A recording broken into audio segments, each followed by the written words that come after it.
Unboxing.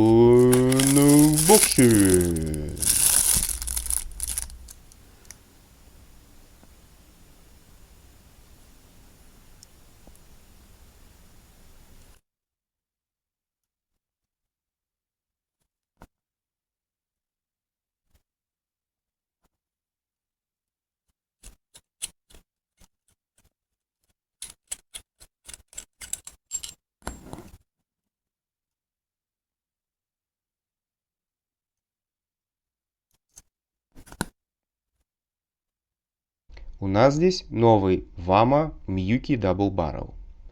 Вы наверняка видели мой обзор Wama V5, но если не видели, обязательно посмотрите. В нем я в легкой игривой манере обозначил основную проблему любого трубчатого мода – неоправданно большие размеры. Такой мод очень проблематично носить в чем-либо, кроме сумки, а также в силу высокого центра тяжести, если поставить его на стол, то он падает. В остальном меня Ванька полностью устраивал, но я был вынужден его продать по причине очередных восхитительных нововведений в нашем законодательстве.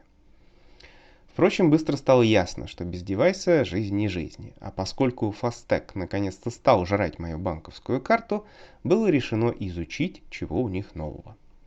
Поначалу меня привлекли вот такие подставки для аккумуляторов типа IGA, позволяющие сократить длину девайса вдвое. Но тут не особо развернешься с диаметром атома, да и вообще в целом EGO это уже пройденный этап. И тут меня привлек вот такой двуствольный мод Wamo. Сделан он на базе запчастей обычного Вани, но имеет ряд дополнений, что позволяет расположить батарейку вдоль тела устройства, что, понятное дело, сокращает габариты вдвое. Решено, заказываем.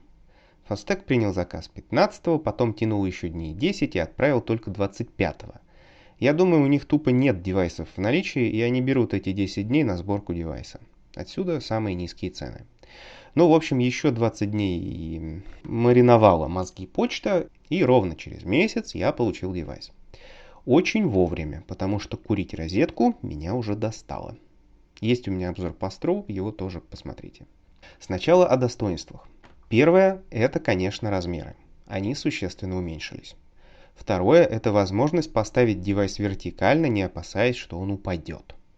Третье – обновленная прошивка. Например, на одном экране теперь одновременно показываются и текущие выходные вольты или ватты, и сопротивление атомайзера, и остаток батареи. Это реально очень удобно. Да и шрифт стал крупнее и толще. Кроме того, появилась отсечка тяги по времени. Не помню, была ли она на Wama V5.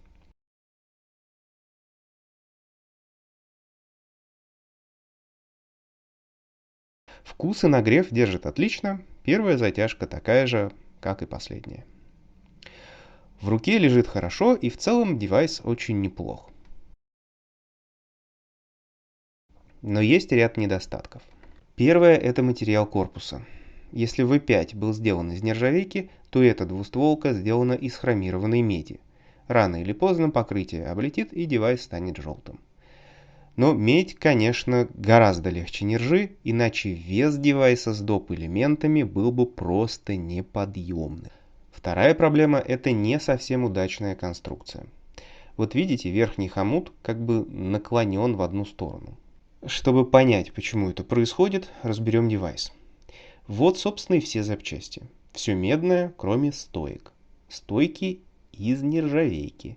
И это проблема, потому что вкручиваются они в резьбы, нарезанные в гораздо более мягкой меди.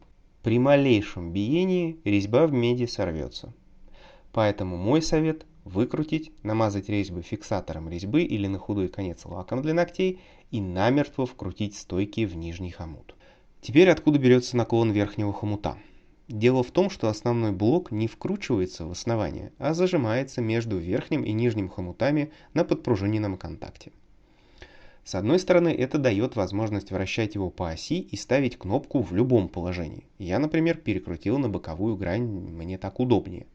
Но поскольку дырки в верхнем хомуте не одинаковы и батарейная труба проходит в него свободно с зазором около 1 мм до стенок, в то время как блок управления упирается пружиной и давит на хомут снизу, Стойки же расположены посередине и получаются качели, которые наклоняют хомут на бок.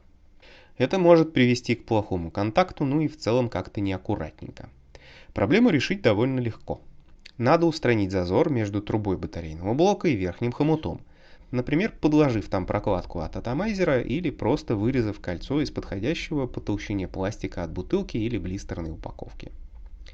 В этом случае труба батарейного блока станет третьей точкой опоры и конструкция станет надежнее.